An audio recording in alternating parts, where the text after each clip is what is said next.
Olá, amigos de Del Espírita. Estamos juntos novamente para mais um estudo, uma leitura comentada do Evangelho no Lar para crianças de 8 a 80 anos pelo Espírito Meimei. Hoje, capítulo 44, Projetando a Vida. Deixai vir a mim os pequeninos e não os embaraceis, porque o reino de Deus é daquele que se lhes assemelham. Jesus está em Marcos, capítulo 10, versículo 14. Jesus tomou a infância como símbolo da pureza, da simplicidade e da humildade.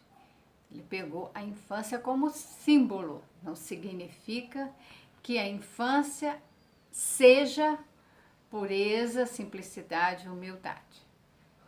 Apesar do espírito encarnado da criança já ter tido experiências em outras existências, a fase pela qual ele passa no período infantil é de completa ingenuidade.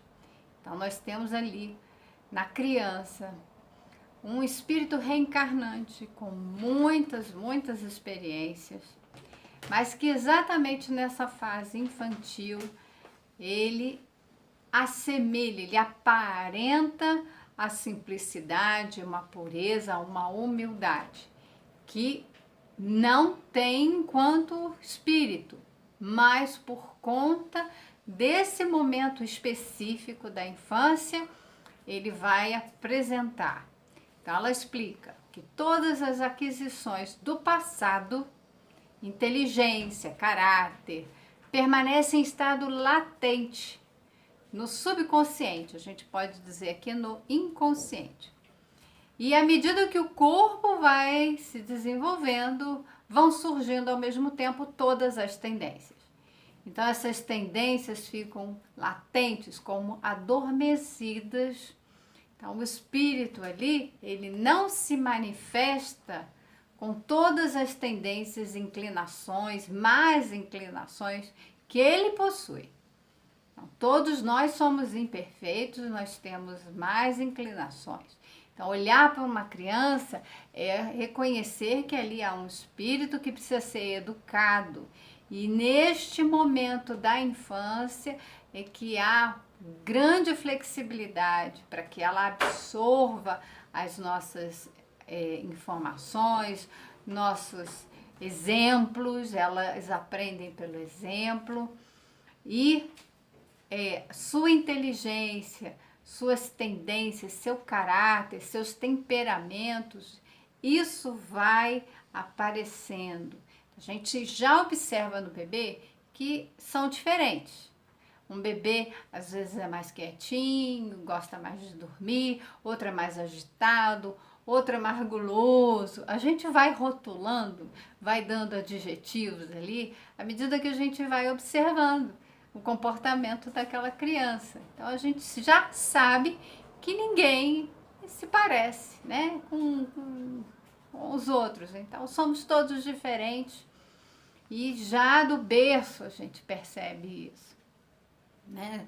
Irmãos gêmeos também não são iguais, porque são espíritos diferentes, têm corpos semelhantes, né? Mas é muito importante a gente compreender o corpo, e com as neurociências a gente consegue compreender ainda mais.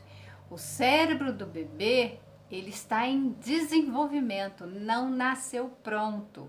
Isso significa que não podemos agir com o bebê da forma como agimos com adultos, como crianças, né, adolescentes já maiores, cujo cérebro já está em desenvolvimento. Então, esse cérebro, nessa parte mais nobre, que é a parte exterior, é o córtex, ele está em desenvolvimento. É a parte da reflexão, a parte mais racional, a parte da consciência do eu. Então, a criança tem ali as partes do cérebro desenvolvidas que garantem todo o funcionamento automático do seu corpo. Então, o coração bate, ela respira, ela faz a digestão, ela se locomove. Isso tudo está ali no cérebro, na sua base, um cérebro mais primitivo, em que todos os seres animais têm. Agora, a parte, uma segunda parte, do sistema límbico, ali já está pronto e os bebês sentem as suas emoções e manifestam as suas emoções. Então, por isso que eles são espontâneos. Quando eles gostam, eles mostram que gostam. Quando eles estão com raiva, eles mostram que estão com raiva. Mas eles não sabem falar. Eles choram, eles sorriem, eles manifestam pelas expressões faciais e, como ele não sabe falar, mas sabe chorar, a gente sabe que o choro representa ou fome, ou dor, né? Ou sono, enfim, um desconforto. O choro chama a atenção dos pais para o cuidado de que há alguma coisa ali que está errada e que a gente precisa olhar e cuidar. É um choro para a sobrevivência daquele ser. Então, nós temos ali um corpo que a gente sabe que é um instrumento de expressão do espírito. Se o cérebro ele não está totalmente desenvolvido, o espírito ele não pode se manifestar na sua plenitude. É uma prisão, o corpo é uma prisão para o espírito. Tá? Nós não temos lembranças do passado, porque o corpo também não permite. O bebê ele não pode andar até 1 ano de idade porque o corpo não permite, não está em, né, essa parte desenvolvida. Ele não pode falar porque também precisa desenvolver todas essas partes do cérebro. Significa que neste momento há maior flexibilidade para ele aprender através, né, da fala. Nós falamos com o bebê, ele aprende a nossa língua. Olha o grande desenvolvimento. Uma criança que está exposta a uma linguagem e ela aprende essa linguagem simplesmente por ouvir, pela experiência, né, pelo contato. Ela aprende determinados comportamentos, observando o comportamento daqueles que são os seus cuidadores. E essa criança, ela tem uma aparência, então, de ingenuidade, de simplicidade. A gente diz que são anjos. Na verdade, bebês não são anjos, não são espíritos angelicais, né, que depois se deturpam. Não é. Eles estão ali com essas condições exatamente pela sabedoria, nós vamos ler aqui, pela misericórdia divina, né? Ela fala: Deus, na sua misericórdia, assim permitiu, para que a maternidade estivesse envolvida na vibração de ternura e proteção, sentimento natural das mães.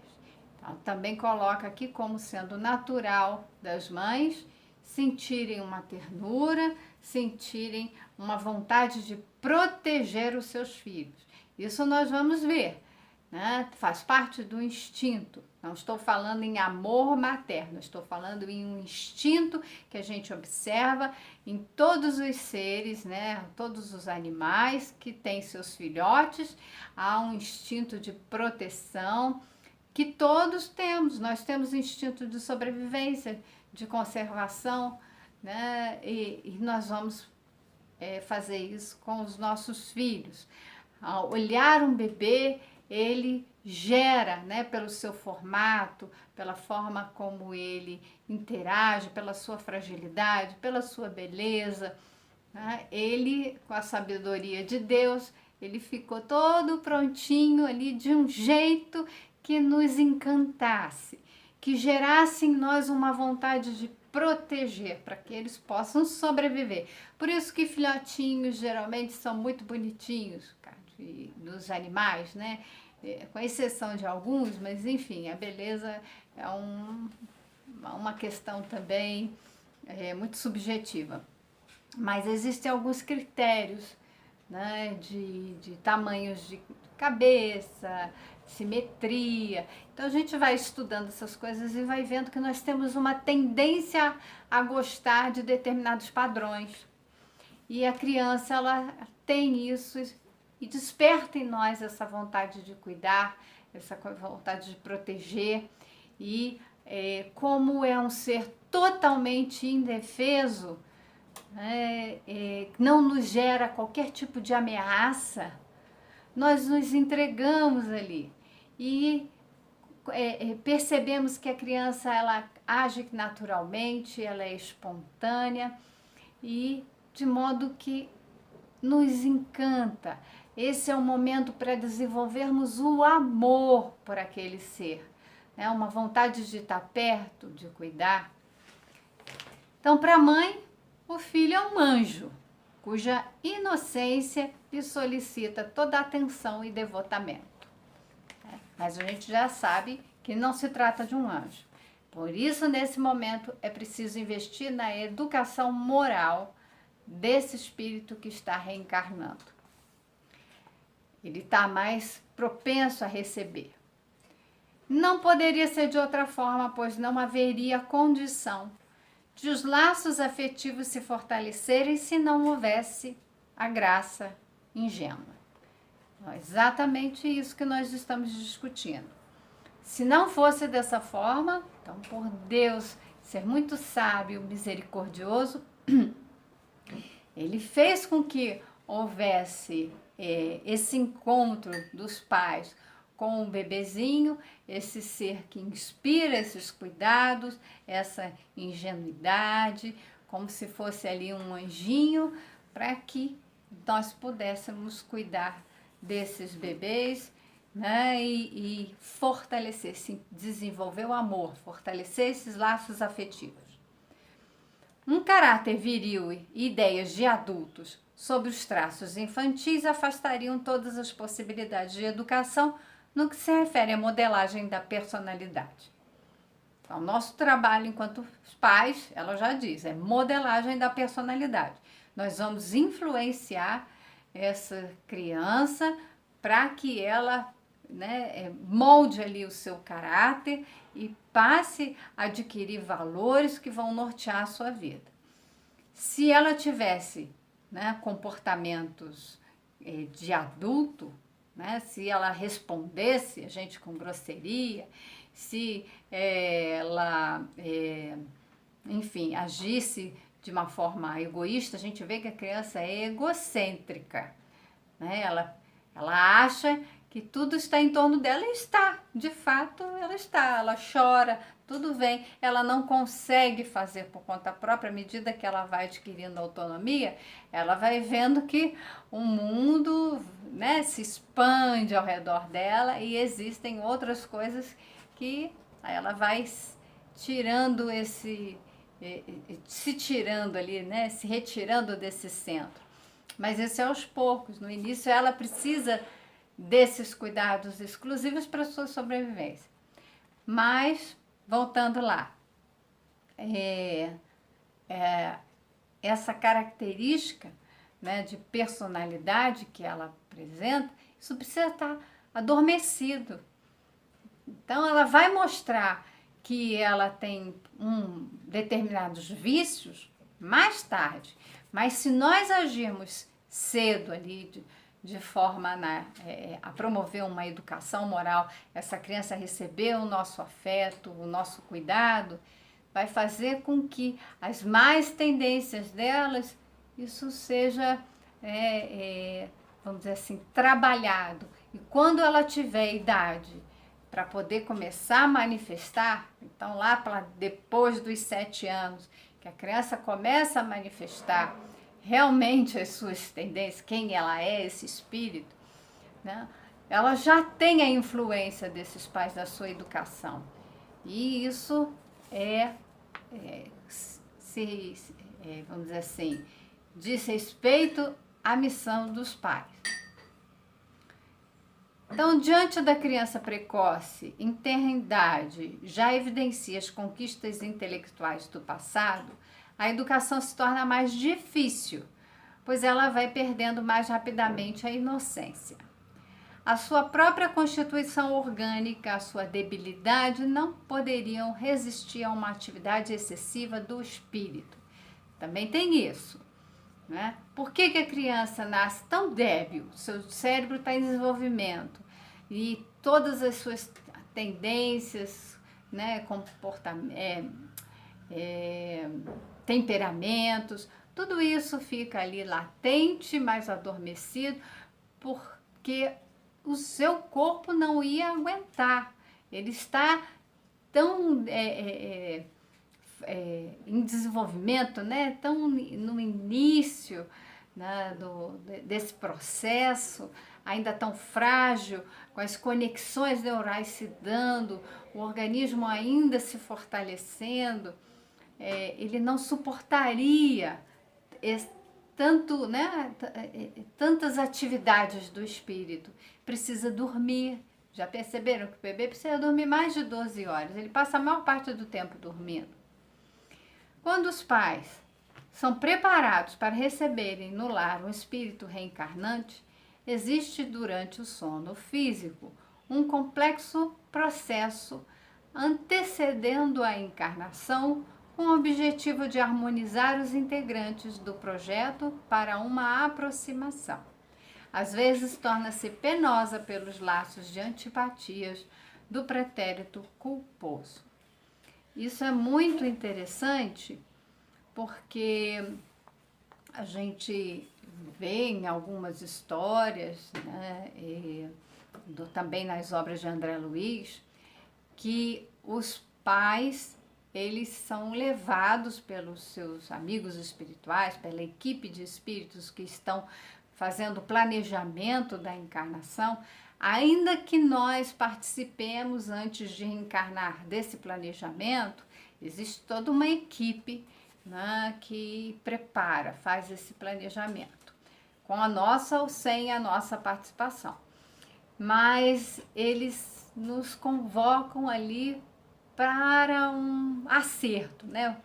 Vamos aqui confirmar, fazer esse acordo de que vai haver a encarnação destes seres aqui. Esse ser foi um amigo, foi um inimigo, vai ser alguém que vai ajudar, vai ser alguém que vai precisar de ajuda. Enfim, essas coisas todas podem ser trabalhadas no plano espiritual em desdobramento pelo sono. Isso pode ocorrer. Alguns casos é para receber pessoas em que nós tivemos, né, problemas no passado, inimizades, antipatias.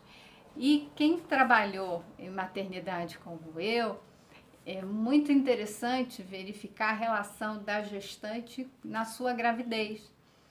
Tem situações em que há uma rejeição do bebê.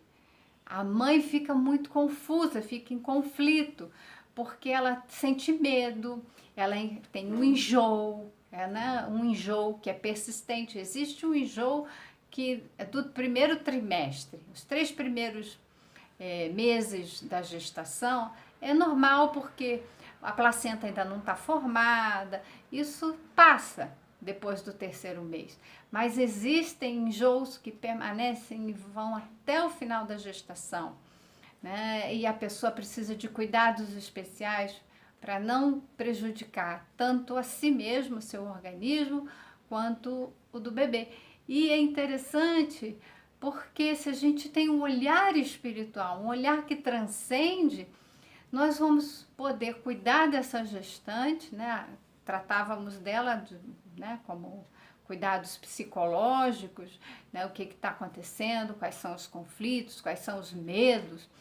Existem medos, né, de que aquele nascimento, né, vá transformar a vida daquela mulher de uma tal forma que ela não sabe o que fazer, enfim, muita insegurança, isso tudo pode fazer parte. Mas existe a possibilidade de ali ter um espírito antipático, cujas vibrações estão deixando a mãe muito perturbada. Existem casos também que as mulheres não conseguem ficar com os seus companheiros durante a gestação. Já tive uma que dizia que ela sentia assim, mal-estar com o cheiro do companheiro. E ele, durante a gestação, não podia ficar com ela. Depois que o bebê nasceu, ele voltou. Isso passou. Como que passou, né? Era o bebê tinha uma relação ali com aquele genitor. Então, isso tudo a gente vai compreender à luz da doutrina espírita, que existe muito mais do que a gente imagina, né? E a gente já pode oferecer um cuidado. Então, a gestante E aí eu faço um convite para fazer o trabalho da evangelização de bebês, mas antes do bebê, então, nascer, o bebê durante a gestação.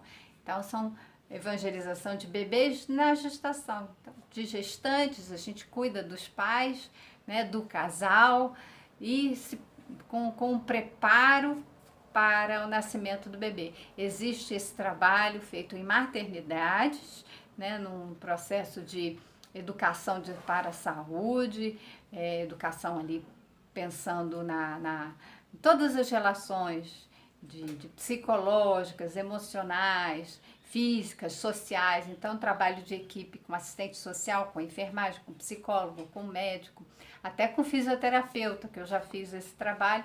Nós tínhamos também algumas atividades, quem poderia fazer, né, fazia alguns tipos de exercícios específicos que podiam ajudar no parto normal.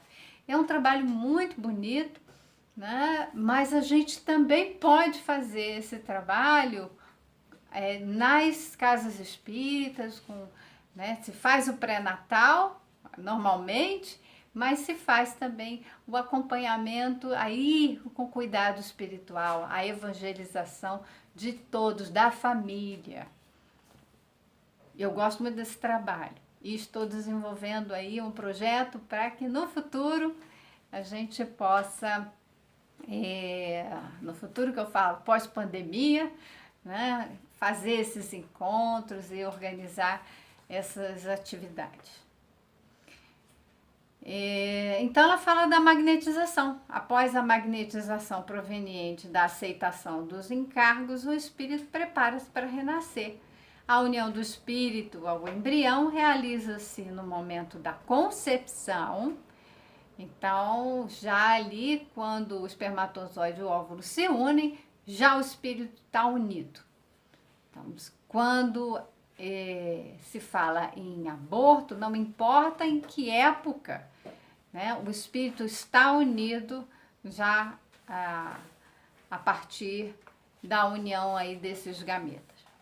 Então, sob a supervisão de conscientes mensageiros encarregados do processo reencarnatório, não está desassistido desde o momento antes da concepção, durante a concepção, até o nascimento, é a equipe, ela assiste todo esse processo para cuidar, para que seja um sucesso a reencarnação do espírito. Nos casais em cujos corações a implantação do reino dos céus é esforço diário, esses engenheiros da biologia humana encontram apoio magnético para o sucesso da empreitada. A própria Câmara Conjugal já oferece ambiente vibratório favorável à tentativa. Então, aqueles que estão realmente dispostos, se preparam para ser pais, eles desejam. Então, há todo um ambiente vibratório, energético, para favorecer a chegada desse ser espiritual. O espírito reencarnante perturba-se e entra em estado de inconsciência, permanecendo numa espécie de sono, mas conservando suas faculdades latentes. Então, como é que se dá a reencarnação? O espírito, quando se liga ali, né, existe ali a concepção, então o espermatozoide, o óvulo, existe a fecundação, já o espírito está ligado e ele começa a entrar num estado de perturbação, como aquela perturbação que antecede o nosso sono. A gente fica sonolento e tal, e dorme. Então, é como se ele entrasse num sono. Espíritos mais evoluídos, isso pode levar mais tempo, já deixar para isso acontecer, mais próximo do momento do parto. Mas espíritos que, vamos dizer assim, precisam dessas assistências, né? Espíritos que talvez estejam vivendo uma reencarnação compulsória, eles precisam adormecer. Mas ele conserva, é claro, as experiências adquiridas, que agem e reagem sobre si mesmo como tendências ou instinto. Para a gente estudar no Livro dos Espíritos, está lá falando sobre os instintos, as tendências. O espírito não perde, isso tudo vai para o inconsciente. Todas as experiências, tudo que ele tem de memória, de registro, de vivência, vai tudo para o inconsciente. E quando o espírito reencarna e nasce através do parto, ali ele se desperta, embora ele tenha todas as suas inclinações, tendências latentes, adormecidas, sua memória do passado, ela está no inconsciente. E o inconsciente faz pressão para se comunicar. Então, nós temos, por vezes, sonhos que são comunicações do inconsciente, todas as vezes que registros que estão no inconsciente precisam nos comunicar para nos auxiliar nesta encarnação, isso vai se dar. Então, é preciso lembrar que também na nossa vida, no dia a dia, nós reprimimos muitas coisas que não queremos encarar, lidar e jogamos para o inconsciente. Nós fazemos isso também nesta encarnação. Renasce para uma vida maior, no sentido moral e intelectual, necessitando do amparo, da energia amorosa de pais e educadores responsáveis. Com o crescimento do corpo e o desenvolvimento do cérebro, as ideias vão aflorando gradualmente, pois estavam adormecidas. Por isso, realmente podemos dizer que nos primeiros anos de vida, o espírito é uma criança dócil e sujeita a impressões capazes de modificar-lhe o caráter para o seu progresso espiritual. Então, foi o que nós já falamos. É um espírito que se apresenta como uma criança dócil, receptiva às nossas influências e que vão ajudar a modificar o seu caráter para o seu progresso espiritual. Essa é a missão dos pais. Quer dizer que ela pode receber influências para modificar o seu caráter, para ela ter um comportamento mais prejudicial, assim, né? Ela pode se tornar uma pessoa mais agressiva, pode se tornar uma pessoa violenta, pode. Ela vai receber a influência, mas não quer dizer que toda a influência necessariamente a tornará uma pessoa assim. Ela pode ter vivido numa situação de pobreza, de miséria emocional. Então, não só uma carência de alimento físico, mas um alimento espiritual, de educação, de amor. Então, uma carência de afeto. Essa criança pode ter sido vítima de violência e ainda assim superar isso tudo, ter o que nós chamamos de resiliência, então uma capacidade de se adaptar e restaurar um estado interno de maior equilíbrio e viver uma vida, talvez, ajudando as pessoas que sofrem o que ela sofreu na infância. Então, ser pessoas que podem trabalhar como assistentes sociais, cuidando das pessoas mais que passam por necessidade, então desfavorecidas, médicos, podem ser psicólogos, ajudando em questões de violência psicológica, emocional, sexual e muitas outras formas de a gente atuar, ressignificando algo que nós vivemos no passado de muita dor. Nós aprendemos com aquela situação, nós temos uma experiência de vida que precisa ser por nós elaborada, para que a gente possa também atuar no sentido de auxiliar outras pessoas.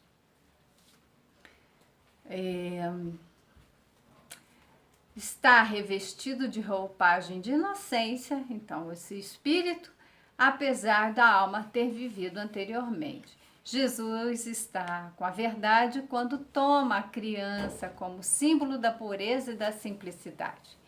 Em verdade vos digo que todo aquele que não receber o reino de Deus como uma criança, não entrará nele. Marcos capítulo 10, versículo 15. E com isso, nós ficamos com a mensagem de que é complexo, né? Todo esse processo de encarnação, planejamento, isso tudo é muito complexo, isso tudo envolve o trabalho de equipes espirituais, tudo para promover o avanço espiritual dos seres, nós, espirituais, né? Seres espirituais. E então é preciso que a gente tenha consciência disso para colaborar com as crianças, entendendo que elas são espíritos em desenvolvimento e que o corpo está em desenvolvimento e que existe uma forma de cuidar dela em cada fase, em cada momento, né, da sua encarnação, mas sempre aproveitando essa oportunidade que Deus deu para toda a família crescer junto, aprender a amar, a se desenvolver. Isso é um trabalho em conjunto. Precisamos, nós, pais, nos educarmos para educarmos os nossos filhos. Veja que essa simples leitura, o quanto de conhecimento, né, quanto de consciência nós passamos a ter para poder olhar para essa criança de outra forma, de uma forma que possamos cuidar dela de forma tão consciente, plena, já mais bem direcionada para que ela se desenvolva conforme deve ser. E olhando para ela, vendo essa inocência, a sua ingenuidade, né, a sua humildade, pensar em quanto nós devemos nos educar para nos assemelharmos a elas e não transformar elas em pessoas como nós, cheias de vícios. Então, fica aí uma reflexão para o dia de hoje, para a vida, né? E tenha um ótimo dia, até o nosso próximo encontro.